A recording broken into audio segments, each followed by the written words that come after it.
Hey guys, Bryce here from Flex Cortex. All content on the Flex Cortex podcast is for educational and entertainment purposes. It is not a substitution for medical advice from a qualified health professional. Thank you and enjoy the podcast.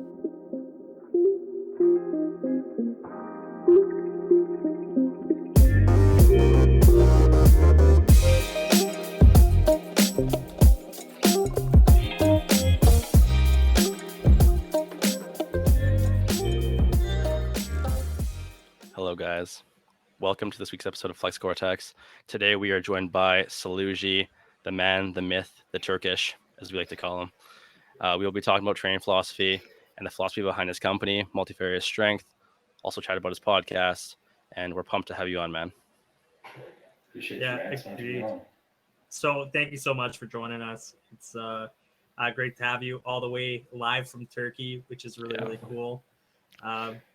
But to kind of start it off, like, what are you all about? Like, how long have you been into fitness, and what kind of got you into it? So I mean, I've been into fitness for a while, coaching much less. So I am 18. So technically, I'd be finishing high school this year, or about a month ago. But so what I did last summer is that I took my GED exams So I've been in Turkey for about 4 years, so since my grade 9 year, and so I haven't been doing the course load of a normal high school because I've been doing everything online. And I'm terrible with online stuff, especially if there's no structure to it. My course is dragging on. It's really bad. And so anyway, the long story short is that I only did a few courses, not enough to graduate, with the 30 credits or whatever in Ontario. So I just took my GEDs last summer and enrolled in Algonquin College, which is a college back in Ottawa, and I got into their fitness and health thing. I've been lifting for a while though. Obviously not very intelligent in the beginning, just fueled by Athlete X and whatever person I was following on YouTube. As we all are usually. Yeah, exactly. Oh yeah, happens to the best of us. Oh yeah, you still got some good stuff, but it was definitely not anything more than that. Just whatever I saw on YouTube, I was like, all right, this is it, we're doing it. That was from grade 7, grade 8 ish. If I'm so skinny that if I turn sideways, you can't see me. I should probably do something about it. So yeah, lifting entered my life. It's actually funny. So I'm on vacation now. I'm in South Turkey in Kaş, and so it's actually almost the exact same time last year that I was here with my family, the exact same spot and everything. And that was when I had enrolled in Prescript's Barbell course, and that was when I had legitimately decided to make coaching a thing. So that was a year ago, and so it's really surreal being here because it feels like the past year is just been a blur. Yeah. It's super cool. Yeah. So it was a year ago that you did start barbell? Yeah, so that's when I registered, and obviously it was in fall-ish. That was I registered here because I made the decision. And then that started the whole passion with Prescript, huh? Yeah, that's the start of it. Yeah. But what sports have you done in the past, man? I mean, we've talked a little bit about it, but what's your athletic background like? Not athletic. I guess the only correct answer to this. I did a bit of everything, none of them at a high level. I did hockey a lot as a kid. Hockey was definitely my favorite sport. A lot of more road hockey than anything. I didn't play too much ice hockey. I still did, the Canadian thing of, going to the rink down the road, neighbors filled up. Yeah. So I did that a lot. And so that was when I was homeschooled. Then I went into a school that was primarily Arabs, and so they're all soccer people. No one liked hockey, and so I was like, well, soccer it is, I guess. And so I did a lot of that. Mostly just soccer, hockey. It's like football. I almost never touched it. I played once or twice in gym class in 8th grade. I was one dude that I know it's very popular, but almost nothing about. So yeah, I'm mainly just soccer, hockey, and then martial arts here and there. You said that you moved to Turkey in grade 9? Yeah, so in September, where I would have started my grade 9 years, 2017. Yeah, because you're from Ottawa, right? Yeah. Yeah, it's a diverse sports history, at least going from hockey to soccer. Get to experience quite the variety. I know playing road hockey, especially that's just a Canadian staple. What to say? Oh yeah. Yeah. You know you're Canadian when your favorite sport is Yeah. hockey, right? Yeah, no, for sure. And, like I was super into it too. Like I would say probably like fourth to like fifth or sixth grade. I was super into like I was up to date with like all the players and stuff. I knew the numbers, the side they shot on, that kind of thing. Uh, yeah, I was. Yeah. And I did a bit of basketball as well in eighth grade. I actually almost made the basketball team, despite like almost never playing basketball because I was tall for my age then. But yeah, just like a bit of everything and not good at any of it really.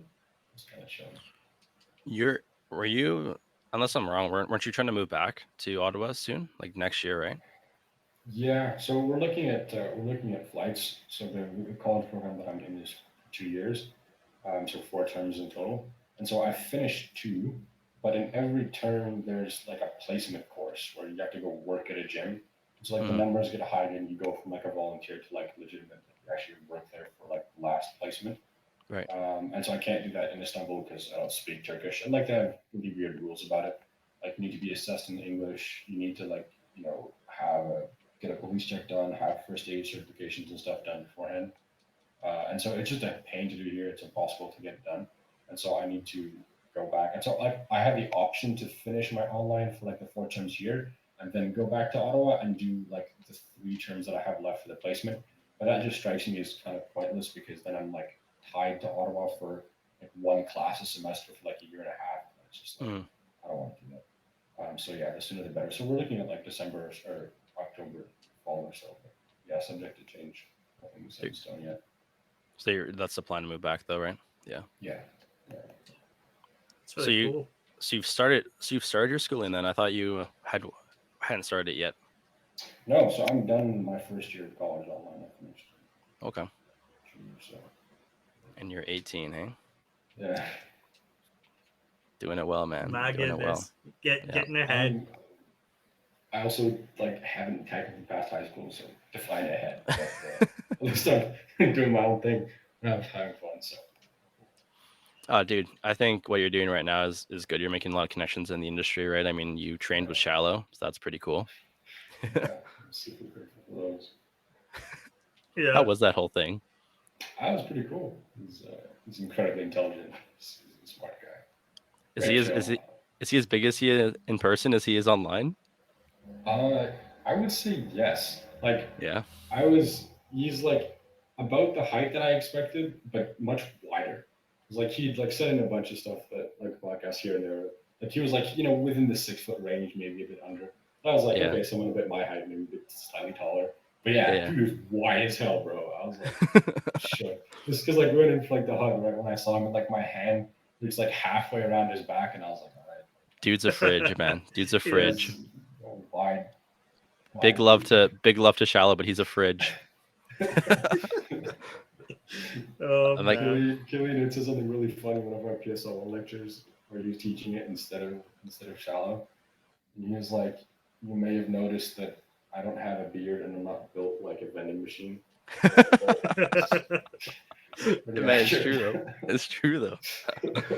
Yeah. That's sweet, man. No, definitely when you're Did- back in Canada, we'll have to try to. I think we're trying to arrange like a bigger meetup with like some other guys Oh too. yeah, that'd That'd be be awesome. sweet. That'd be so I cool. have like an entire like, road trip I need to make. Be people in insane. Toronto, you guys in Alberta. You have to come see the mountains, man. Oh Dude, yeah. I'm so hyped. My friend has been in Calgary for the past year or so.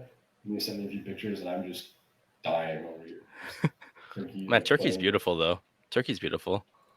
It is. I mean, where I'm at in Istanbul, Istanbul is like a city of 20 some million with people that come in for work. So it's very packed. Not a whole lot of nature. Like I'm at a place that's pretty nice now. Obviously, there are too many tourists. I'm not a fan of those. But it's also just very hot, and especially this time of year, it's more southern. So I'm definitely much prefer the cooler climates north. So, Canadian boy at heart, Yeah. oh yeah, oh yeah. for sure, Get man. some nature in. Yeah. So I think that ties in nicely with the whole talk about, first year of college already at 18, but you also have your own business, Multifarious Strength. So when did you start that? I mean, to call it a business would imply that has been financially lucrative, which it has not been thus far. We're still in early stages. But yeah, I mean, it's been a while since beginning of the year ish was when I had like officially published the website. And I've been doing like tweaks to it since, adding stuff here and there. But yeah, I mean, it was really just big from like a few conversations that I had had with Killian, and some of the stuff that they put out on the podcast was just taking up residence on the internet somewhere and like having a place to direct people so that you have this. I don't want to say facade, but you just presentable in some way. And so yeah, that's really why I did it. And so it hasn't like I haven't done much with it. Like it's just been there in my bio. I've just been trying to keep up with posting and stuff. Like I'm sure you're learning from Elite Vitality. Just like more and more content. I think that's my bio. It's better than sliding in the DMs, right? Exactly. True. I can't do it. There are people that I know who are like making bank and they're just doing it. They're like, finding clients left, right, and center. I just can't do it. I feel like a lot of it is just experience, right? I would recommend to anybody who's new into fitness to work in person first.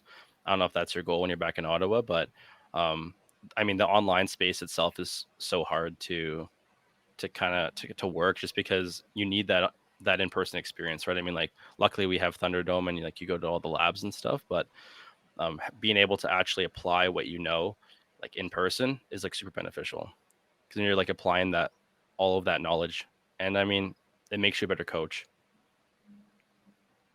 So yeah, the in-person thing, I wanted to avoid it, especially when I started, just because I'm not a huge fan of the atmosphere of most gyms.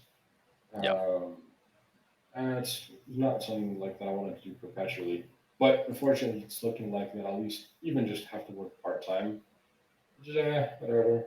It's cool for a bit. I want to very much literally I only want to work in person for a little while, just to get my bearings, so to speak, and like just figure out my coaching style and just honestly just the mental reps. And so like the least mental reps I can do in person, I'm planning to do, and then just do. But like it's all has benefits like the client base, that kind of thing. And you can transfer from university to online, which I think I definitely need. So the play is online for sure. Like if you're looking like long game, right? But I learned a lot of good things and made a lot of mistakes in like probably my first year and a half of doing in person. That's kind of why like I recommend to most people that want to do PT as a career to have in person. I mean, like even if you look at a lot of the big prescript guys, like Killian was at Good Life, right?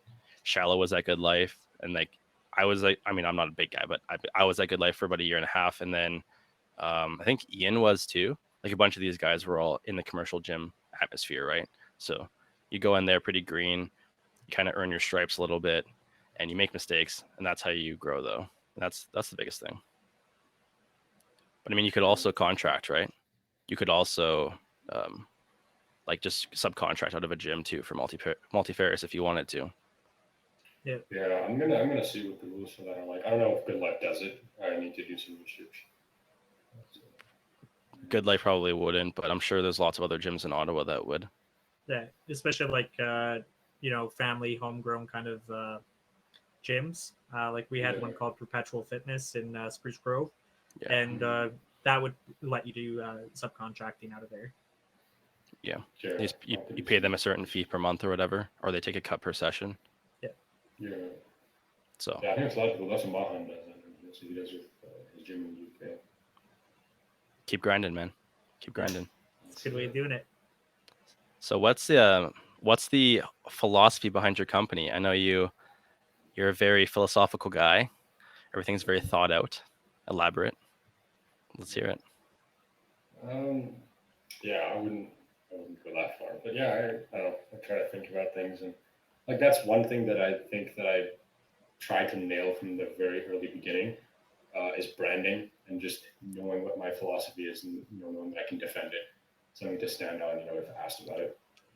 And it seems that was a smart decision because like all the stuff that I hear from Kyle Trainer and all the business things seem to just be the entire thing is right. People aren't buying what you sell because there's nothing under the sun, right? They buy who you are, what you stand for. And so that's something that I tried to figure out early.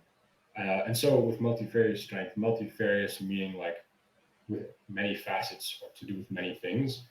And that is the kind of strength that I'm trying to build myself and also help people towards. And this is a contentious opinion. I think people will differ with me on this, but I think that as a coach, your job is more than just fitness. And so what I mean by that is that strength in terms of strength in a physical context, being able to lift a lot or being able to look really good is good, and it's important for health, very basic health reasons, and for other reasons, defend yourself, defend your family, etc. But it's also one dimensional, and if all you get out of lifting is stronger muscles, you're missing out on a lot, right? And so there are mental benefits, other intellectual things that you can apply. But the main what it boils down to with multifarious strength is that the strength, more so mentally speaking than physically speaking, that you build in the gym is meant to be transferred and applied to other things you do in life. And so if I pull a heavy deadlift or I squat a lot or I feel really good about my session and I leave and there's a homeless person and I don't want to give them any money, but I recognize that I imposed will on the weight and I moved it and I conquered that thing that was providing me the resistance. Now my ego or whatever I'm going to call it is telling me that I shouldn't give money to someone. That strength that I just expressed or that I just used in the physical sense, I should then apply to other things. So suck it up, give the dude the money. And other things, right? I want to sleep, but I'm going to get my work done. Everything, right? But so it's an interesting topic. It's more of a mental thing because someone who's more experienced will be able to see the different opportunities, so to speak, to cross apply that strength.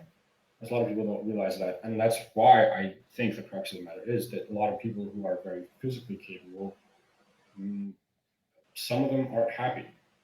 They're not fulfilled, and it's for good reason because physically improving yourself does absolutely nothing for you in the long run, right? It doesn't improve mindset. It doesn't improve your mental health, right? And this is what we know, it's a stressor, right? It's an additional stressor. So unless you're approaching the stressor with an intelligent mindset, understanding what it does to you, what you can help it do, then I don't think you're going to be getting as much out of it as you can. So yeah, that's kind of the long-winded version. That was all over the place. It's usually more concise. But yeah, that's really what it is. You build strength in the gym, you build strength physically, but that's not the end, right? The end is that you take that strength, you take the will, you take the mental capacity, you apply it to yourself and everything else. 100%. Yeah, it's a good philosophy to bring to it because there's a lot of research that shows when you have things like that where you just start going to the gym, other things start cascading in your life, that you start getting more productive in work, you get more productive in these other areas. But again, only if you take into it and start applying what you're getting in the gym elsewhere. So I really do like that. Mm-hmm. And then we've had other guests on, obviously, like I think we spoke about it with Ian, some other guests too, about obviously like the physical aspect is just a byproduct, right? You typically don't start lifting because you want to get big. I mean, maybe you do, but like the deep root cause of why you're lifting is typically an emotional attachment. It's not usually typically because like I want big biceps. It's more because like, okay, I want to have big biceps because I want to impress a girl, or it's like I want to have big biceps because I want to be the biggest of my friends, right? It's usually that mental association. So then the strength and the physical aspects are just byproducts of that. So it's good that you're focused more on the mental strength, because I think mental awareness and mental health is a big aspect that's often overlooked. For sure. Yeah. And this lends itself to a deeper conversation. But as a religious person, I believe in the idea of judgment after death. So your deeds are way good versus bad. Hopefully, you did more than good, or more good than bad. And so it's a very simple concept. Like my body is not going to matter when I'm dead. I'm going to be dust in decades. What use is that to me? Right? What is going to be useful to me is the things that I did, the people that I helped, the good things that carry on the legacy that I leave, essentially, for lack of a better way to put it. And so the again, if that physical strength, if that body is not going, that body is not going to benefit me anything when I'm dead. But the strength that I build, if I draw on that strength to legitimately become a better person, that is something that's going to last, and that's something that matters. 100%, dude. Just try your best to leave an impact, right? That's it.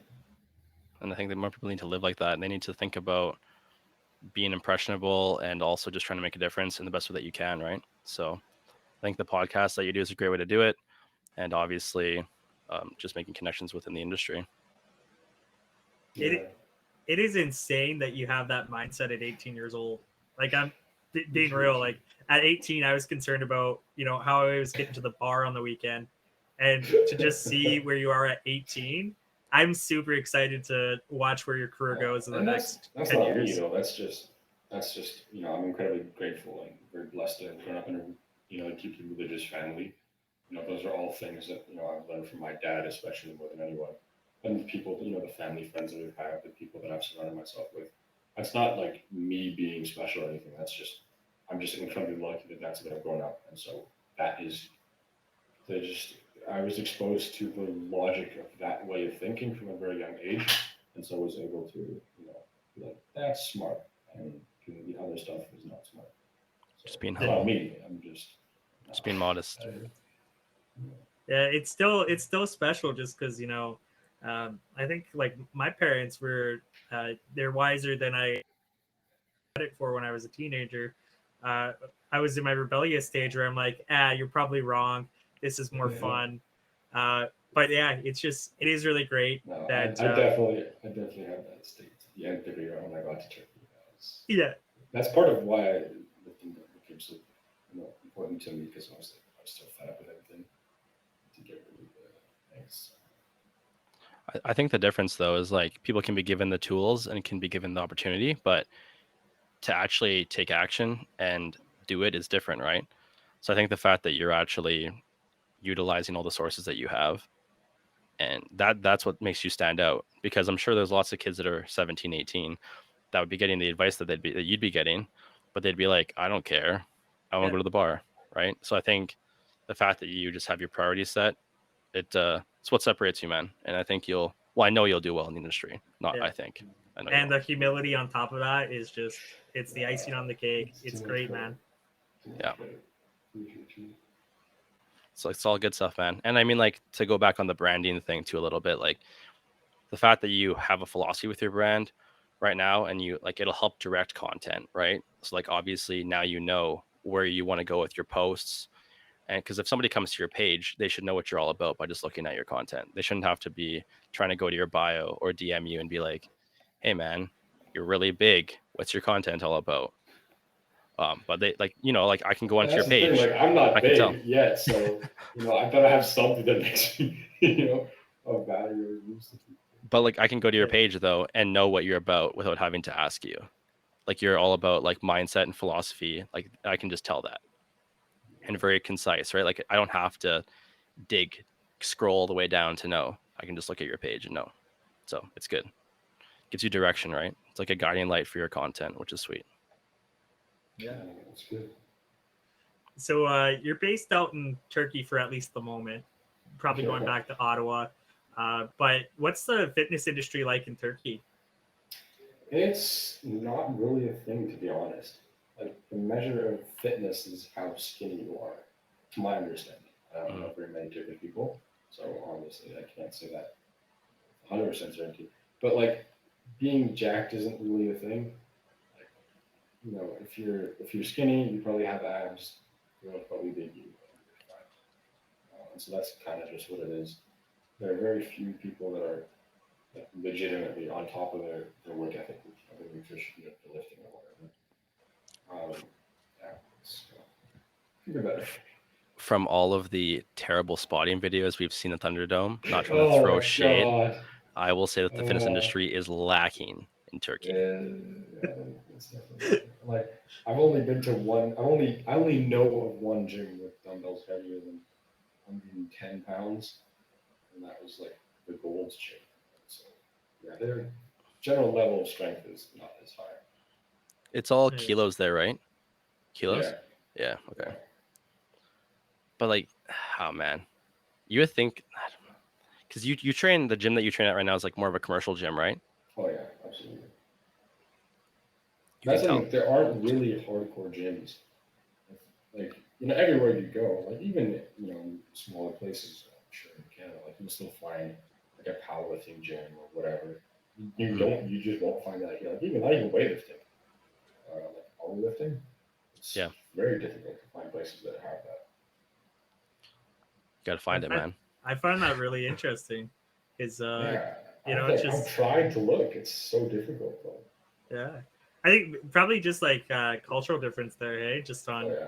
terms of like what the priorities are, and um, actually probably even brand image for a lot of those commercial gyms is just not as accessible in uh, Turkey or places if they're not advertising, right? Or have Mhm. the Yeah. Yeah, like the train I'm at is like probably the only one that does that really well. Like Gold's Gym doesn't count because there's one location in all of Turkey. But the one I'm at is called MacFit, and that's like their branding is pretty good. Like it's it's clean, it's tight, they have the social media and whatever. But like almost every other gym there is not a chain, and like just some dude who owns a bunch of equipment. And it's like they're ones that get pretty good, like bigger places, but it's still like they're like the idea of like gym chains isn't really a thing. Like MacFit, I Yeah. think is really the only one to be honest. Everything else is just like dudes who started up their own place. So lots yeah are privately owned there. Okay. Yeah, almost So it's all of them different. are. I'd say. yeah There's a Gold's though, right? Yeah, there's like one location in all Turkey, which is the one that I went to with Shaw. So they'll probably be like one of the only chains there, hey? Yeah. Gold isn't a chain. Like it's just one location that they have. Interesting. Interesting. yeah Man. But I mean, you'll be back in Ottawa soon and you'll have Um, more opportunities, I'm sure. hopefully. I'm gonna try to trap bar. That's all. The trap bar? Yeah. Is there no trap bar there? No. Oh, dude. really I didn't even know that there are different types of barbells until when I was on the internet. Like a squat bar versus a deadlift bar, a Texas bar, and Nebraska bar. Like I just thought there was one bar that everyone used for everything. yeah Can you hear my dog just going mental? Hopefully not. yeah you're No, fine no. Okay, thank goodness. All right, man. We'll just kick it off with, so with your current clients, how do you keep them accountable when it comes to, I guess, like the previous lockdown even, right? Or I know that you guys, the lockdowns are different durations and periods of time. Because I mean, for us, we had one that ended in June 10th, and then everything opened up as of July. But how did you keep your clients motivated through lockdowns? How did you keep them working out and work through any kind of like obstacles? Um, Not really. The few that I have, their motivation is pretty high. So like one guy went back to South Africa during the lockdown. That was so he and but like stuff was I don't know if stuff was closed there, but he didn't have access to it. But he's I don't know I can't speak to that very well because he's the ones that I've experienced are generally pretty highly motivated. It's like he had a bunch of equipment. We hopped on a call. He showed me what he had around, and so I gave him alternatives for the stuff that I'd given him previously. Hmm. I guess it's different because you're more in the online space too, right? So, I mean, as Uh, long as they're willing to buy some equipment, then they're probably relatively unaffected, right? Yeah, and he had a bunch of stuff lying around his parents' place. So he was chilling. Did you find that there was any issues with accountability? Did you feel like any of them were you were having to harass them for anything or no? Not really. No. Again, the very few that I worked with, they're like more videos than I could even watch. I was like, slow down. You're good. That's See good what then. you do. There you go. yeah diving head in Right on. Ideal situation, man. yeah kind of fitting is how do you keep uh dedicated to your own programming, kind of tied back to your philosophy that you talked about a little bit earlier, but have you had any challenges with to a program during COVID? Yeah, I mean, when gyms are open, I am slightly neurotic, and it's difficult for me to miss the gym. Like today is Sunday. I missed yesterday because I was flying into the vacation place that we got in the afternoon. So I went that afternoon to go sign up at the gym, 30 minutes before they closed, so I was already mad. I found out they were closed today, and I was like, the world's ending. So missing 2 days is like I'm going to lose it over here. No, I'm pretty good at staying consistent. Lockdown was different though, mostly just because of lack of accessibility and like decent equipment, and I didn't have like heavy stuff at all. So I was like, if I have to do a set of 1,000 lat pull-ups of the band one more time, I am going to Yeah, all of this stuff in the parks, right? If you want to go to look at his Instagram, all of the stuff in the parks, that's all of the lockdown. I'm gonna have to check that 30 out. minutes, just extending my out. Like I hope I feel something. Just 100 bang reps it later. Just banging out unilateral lat pull downs for like half an hour. Yeah, you're like, please, anything, just a little soreness. Just get somewhat of a pump. Yeah. Exactly. Yeah, man, for sure. No, that's good. I mean, like that's probably one of the hardest things, right? Is as soon as you don't have access to an actual facility, that's typically when people drop off, right? Just because it's hard to adapt your programming. But I mean, like obviously you're part of a good community too. Like if you need ideas or suggestions, like Mahan's got you covered. Obviously, he's a great coach, but also you can like talk to any of us, and I'm sure like we'd all be like, dude, do this, right? With lack of equipment, so it's definitely good to be in a community that can help provide a lot of input to your programming, right? Yeah, I just Killian's like do pull-ups every day. Dude, for real. Yeah. Wide back helps with everything. Does everything you need it to. All right. We'll dive into a little bit more of the philosophy aspect, I guess. So we talked with a lot of people on here about like their why. I don't know if I like the term, but the root cause as to why they're wanting to train, and the real reason why they started exercising to begin with. If you could name that reason for you or the reasons for you, that'd be awesome to hear. It was probably because of a girl. I'm gonna be honest. Usually how it starts. Yeah, that was one. And like kind of like those start with everyone. Like you start, and then like the girl stops mad and like, oh, lifting is kind of fun. And yeah, I mean, like I've never been a person who dislikes training. Like from the beginning, I was like, yeah, this is fun. I want to do this. And so like it's never been, a struggle from that. Like all I needed really was just exposure to it. And I was like, yeah, it's cool. I mean, you're still pretty young, right? Yeah, that's grateful. My recovery time is generally faster than most people. I've had like, so even if I sleep less, I still do pretty fine, which is good. How long have you actually been training? I don't know if you've ever told me that or if you spoke about it today. My legitimate first exposure to like a gym was, I'm gonna say, early 2017. So about 4 years. So you're like 14, man. Yeah. Wow. Damn. I was doing stuff in the park. I was like doing pull-ups, like trying to. Like you had like some really light dumbbells in my place, 100 bicycles a day, that kind of thing. But yeah, no, like a first actual going to a gym. Yeah, it was 2017. Yeah, that sounds like our workout programs when we were 15. Dude, 100%. 100 dumbbell curls, trying to do pull-ups or dips at the park. All sit-ups. Yeah. Just Yeah. so many ab things. Yeah, your neck is like flexed way too forward when you're doing your sit-ups. Yeah. Like, oh yeah. We spoke about it. I remember on our very first episode, like our intro episode, and I keep a lot of my books. Like I have books all the way back from when I first started, like 2013. And looking back at some of that stuff, oh my god! Like I think I had like 10. It was like 10 in each hand, right? But 10-pound shoulder press for like 35 reps. And I'm looking back now, and I'm like, that's why you're a mess. like, man, 10 pounds, eh? Banging that's out muscle 35 endurance, reps. Baby. Dude, that's toning. Yeah, it's toning. I was going for that toned look, bro. I'm like, I just want to tone, man. That was funny. Spot reduction in the bicep, and the shoulders. It's crazy though, and like I like to keep it for reference just because it just shows how you evolve as an individual, obviously, and as a coach too, right? Like even looking back at programs you first made or looking back at what you did with your own programming. I mean, like we talked about Athlete Next, and like as much as like it was a little bit of a joke, like I I refer to so much YouTube content and like so much Mm. bodybuilding.com, right? Like the old school stuff, like a lot of the, I think we've mentioned before, like the Jeff Sapani, no, is his Oh name?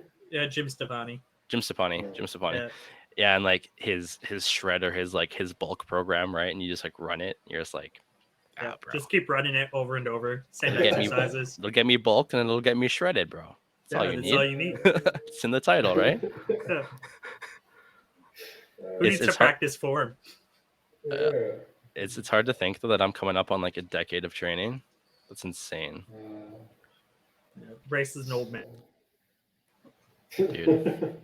It's like it's been 8 years in like October. It's nuts. That's insane. Craziness, man. Craziness.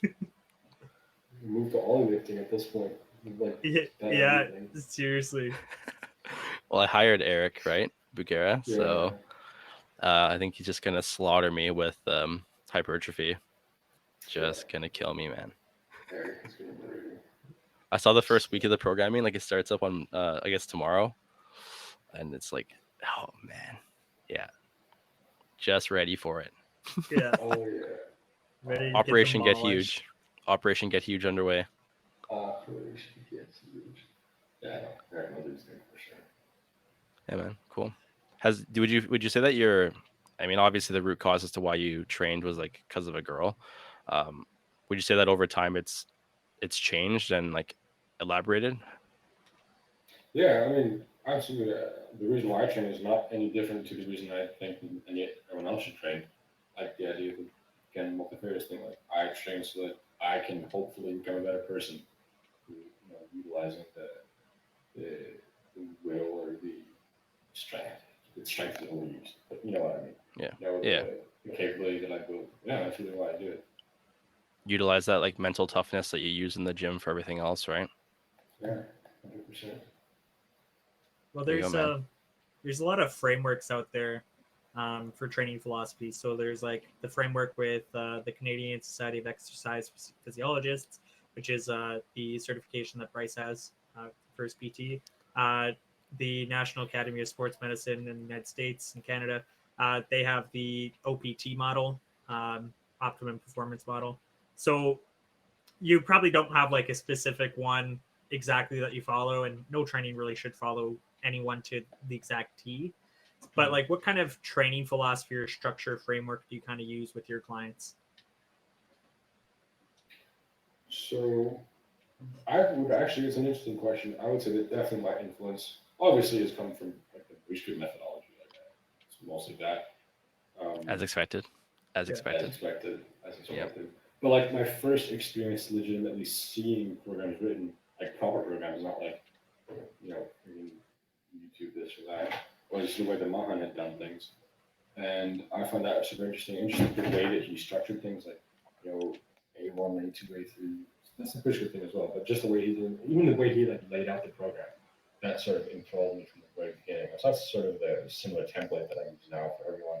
And so it basically just changes depending on your goals. If you're trying to powerlift, get big, that kind of thing. Yeah, and then more or less probably following the mobility, stability, strength methodology, right? Yeah. Yeah, that's like Prescript's big thing. That's like, Yeah. but I agree with it for sure, right? Mobilize it, get into that position, stabilize, then strength. Just work on output or work on skill. That's it, man. Yeah. Definitely worked for me. Like it's just like, so there's a pool outside the thing here. Like I remember last summer, again, like right before I had started the barbell, the guy had a massive shoulder issue, like it was popping everywhere.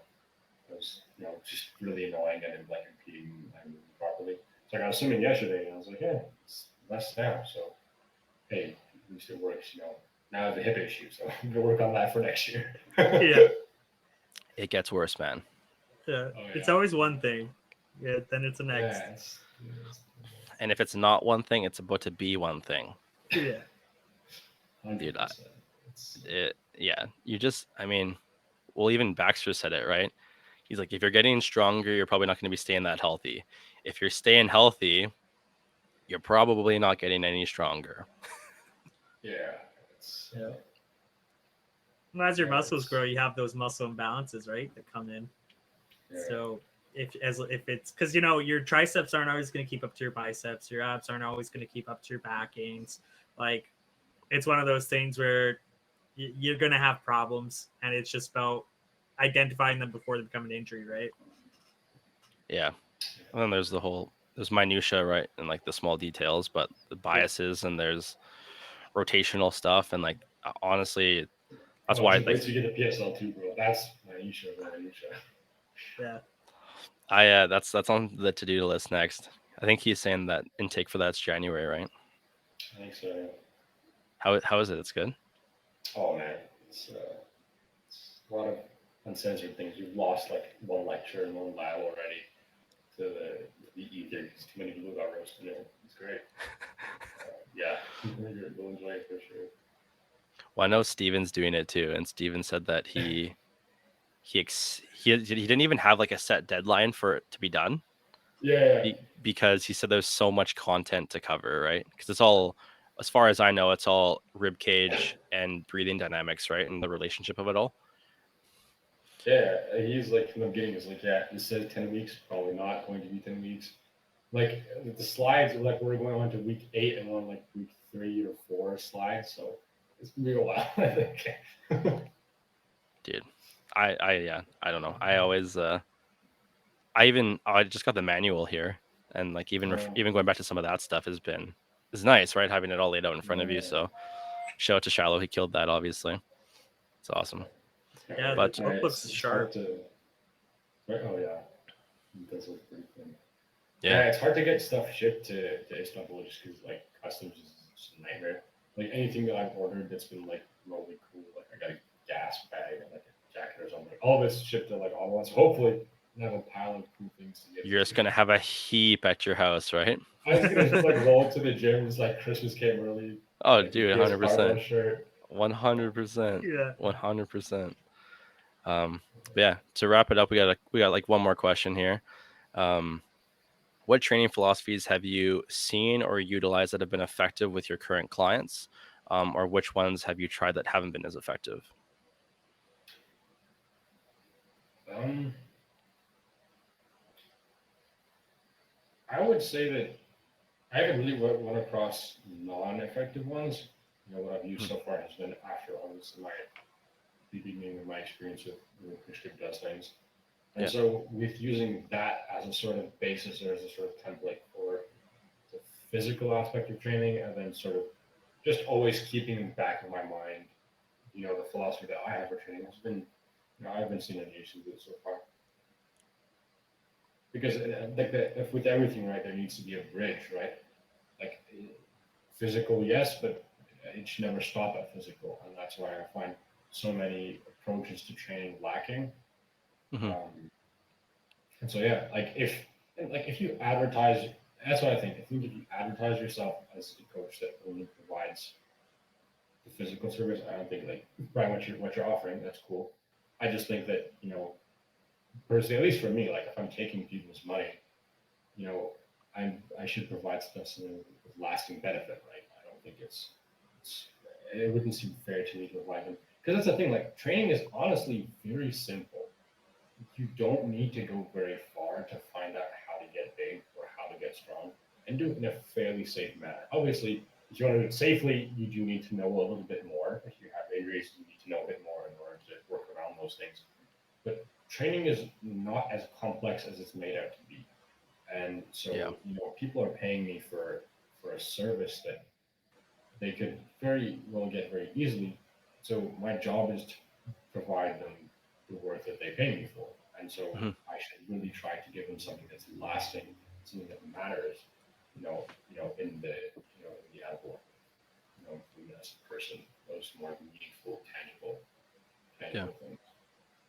Oh yeah, 100%. Like you're definitely taking somebody in under your wing and you're teaching them, right? So I mean, and then you have to consider all aspects, not just the physical aspects. So that's why metrics are so important, right? Like tracking sleep, tracking stress, tracking energy levels, tracking quality of sleep, tracking all of these things that can help with like the different pillars, right? Like just strength or like fitness itself is just one pillar. there's like, and then there's probably 4 or more, right? So it's all about being balanced and having all that for reference too, right? Because it's good to be able to pull that back for referring for progression too, right? Because maybe a client hasn't been seeing like progress with their weights, right? Maybe they haven't been seeing an increase in weight, but like if you're seeing an increase in overall volume, or if body comp has changed or any of these things, then you can tell them like, hey, like maybe you haven't gotten like stronger in a sense, but you're hitting something for an extra set, or you're hitting something for 2 extra sets that you weren't hitting before, or you've dropped body fat, right? And it makes them feel better because you help them, right? Versus just focusing on getting shredded or big. Yeah. So 100%, man. Any win is a win, exactly. It's important to teach clients that. So I think it's good that you realize that from a young age. From now, like, celebrate wins with clients, right? Create awareness. I think that's the biggest thing, is creating awareness for people, making them more aware of what they're eating, water intake, and all of these lifestyle habits that can either excel your progress or be detrimental to your progress, right? Yeah. 100%, man. In conclusion, we want you to go, if all the listeners out there, we want you to go home and start a program where you lift about 5 pounds for about 35 reps, and that work. If you And got then blame anything, Bryce when you get full delivery. Yeah, exactly. if you got anything from this podcast, 10-pound dumbbell shoulder press, 35 reps. Yeah, exactly. You'll thank me later. I should be the title of the episode. Yeah. This is not medical advice. Yeah, not medical advice. We are fitness professionals and a health professional technically, but still. Please don't do that. We don't want to see any 10-pound 35 rep the shoulder press Don't here. do that, please. Well, yeah, man. Thank you so much for coming on.